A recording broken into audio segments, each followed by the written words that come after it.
Assalamualaikum warahmatullahi wabarakatuh. Bertemu lagi dengan saya Velana Rizkawati dari Prodi PAUD IAI Al-Qodiri. Dalam kesempatan kali ini saya akan menjawab pertanyaan UAS TIK. Pertanyaan pertama, bagaimana agar anak terhindar dari pengaruh buruk gawai dan internet? Caranya menurut saya adalah tanamkan jiwa sosial pada anak dan bermain bersama di lingkungan masing-masing.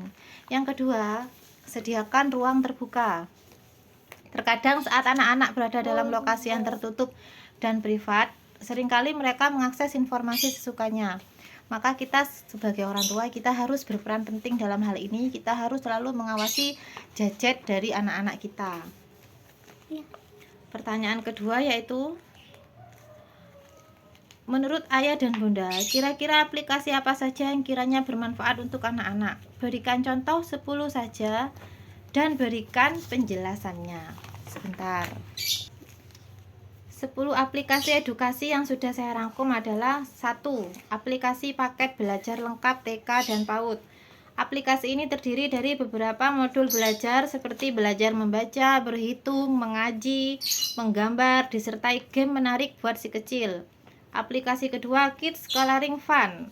Aplikasi ini terdiri dari 220 halaman mewarnai yang disusun ke dalam 11 tema menarik, beragam warna menarik, plus navigasi yang mudah membuat si kecil tidak bakalan bosan. Yang ketiga, aplikasi anak cerdas. Aplikasi ini khusus untuk anak usia 6-12 tahun. Ada beragam permainan dan soal-soal latihan menarik lainnya yang tentunya harus didampingi oleh orang tua. Aplikasi nomor 4, Riri Dongeng. Di dalam aplikasi ini terdapat berbagai banyak macam cerita rakyat, fabel, bahkan hingga cerita moral yang penting bagi pendidikan anak. Aplikasi nomor 5, Marbel Belajar Budaya Nusantara. Aplikasi ini membantu anak untuk lebih mengenal kebudayaan Indonesia. Anak-anak akan diperkenalkan dengan rumah adat, pakaian, tarian, alat musik, hingga senjata tradisional dari berbagai macam daerah. Aplikasi ke-6, video lagu anak. Di dalam aplikasi ini, anak-anak akan menemukan berbagai macam lagu anak yang menarik untuk mereka dengar. Aplikasi yang ke-7, lagu daerah Nusantara. Di dalam aplikasi ini, lagu-lagu dari seluruh penjuru Nusantara akan menjadi sesuatu yang asik untuk dinyanyikan. Aplikasi ini menawarkan kurang lebih 70 lagu Nusantara yang akan menambah kecintaan mereka terhadap Indonesia. Aplikasi ke-8, lagu wajib nasional. Aplikasi ini biasa untuk menginstal berbagai macam lagu nasional yang kita inginkan. Aplikasi 9, Mari Belajar Peribahasa. Di dalam aplikasi ini kita belajar peribahasa yang juga bisa menjadi permainan seru untuk anak-anak dan didampingi oleh orang tua. Aplikasi yang terakhir yaitu aplikasi Kids Music Instrument Sounds. Di dalam aplikasi ini bisa melatih anak untuk mengenal nada. Ada beragam alat musik yang ditawarkan. Si kecil bisa bermain dengan nada-nada yang mereka ciptakan sendiri.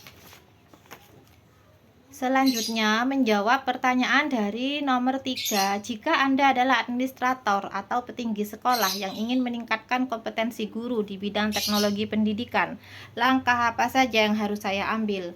Mungkin kira-kira langkah yang harus saya lakukan sebagai administrator adalah 1. Mendorong guru agar mengikuti pelatihan tentang TIK. Jadi saya akan memberi semangat para guru untuk mengikuti pelatihan TIK. Yang kedua, memperbolehkan guru untuk melanjutkan studi. Jadi para guru yang studinya tidak linier dengan mata pelajaran yang diampu, akan saya kasih semangat, akan saya kasih dorongan untuk mereka melanjutkan studi lagi agar kedepannya studi mereka linier. Yang ketiga, sering mengirim guru untuk mengikuti workshop dan mempresentasikannya kembali di sekolah masing-masing. Selanjutnya nomor 4, di soal nomor 4 ada beberapa aplikasi meeting online. Our, Cisco Webex, Skype, Zoom,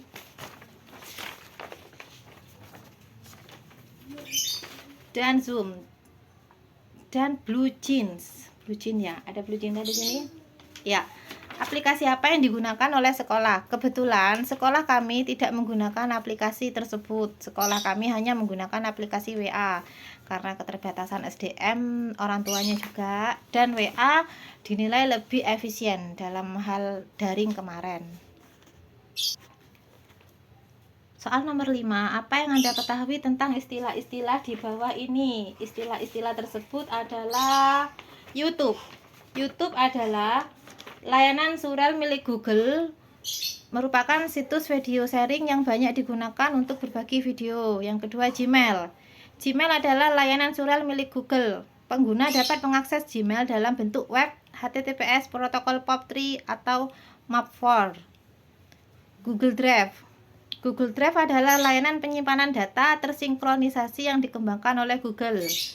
PDF, singkatan dari Portable Document Format, adalah sebuah format berkas yang dibuat oleh Adobe System pada tahun 1993 untuk keperluan pertukaran dokumen digital.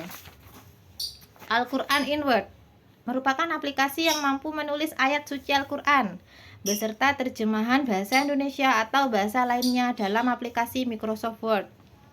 Microsoft Office, perangkat lunak paket aplikasi perkantoran buatan Microsoft Windows dan Mac OS X. Beberapa aplikasi di dalam Excel, Word, dan PowerPoint. Blog. Web blog atau blog adalah sebuah website atau jurnal online yang berisi informasi berbentuk tulisan yang dimuat sebagai posting pada sebuah halaman web. Zoom. Zoom Video Communication adalah perusahaan teknologi komunikasi Amerika Serikat yang berkantor pusat di San Jose, California. Zoom juga sering saya gunakan untuk kuliah. Google Meet. Nah, Google Meet yang hampir 90% saya gunakan untuk kuliah online kali ini adalah layanan komunikasi video yang dikembangkan oleh Google. Aplikasi ini merupakan salah satu dari 2 aplikasi yang nantinya akan mengganti Google Hangout. Selanjutnya, Happy Drive. Happy Drive merupakan istilah baru bagi saya, tapi sudah saya cari. Happy Drive adalah salah satu aplikasi yang cocok dan sangat baik untuk pembelajaran anak-anak usia dini, karena di aplikasi itu ada berbagai macam cara belajar, mulai membaca, berhitung, mewarnai, bahkan mengaji. Jadi sudah sangat lengkap di situ. Yang terakhir, cek plagiarisme adalah proses pencarian bagian yang diduga plagiat dari sebuah karya. Dalam hal ini, karya tidak hanya terbatas pada dokumen, tetapi juga desain, baik gambar atau video, dan kode program. Jadi kita bisa mengecek mengecek suatu karya tersebut dengan cek plagiarisme. Ya, seperti itu. Sekian dari saya, mungkin itu yang bisa saya jelaskan. Untuk jawaban dari UAS TIK. Kurang lebihnya saya mohon maaf. Assalamualaikum warahmatullahi wabarakatuh.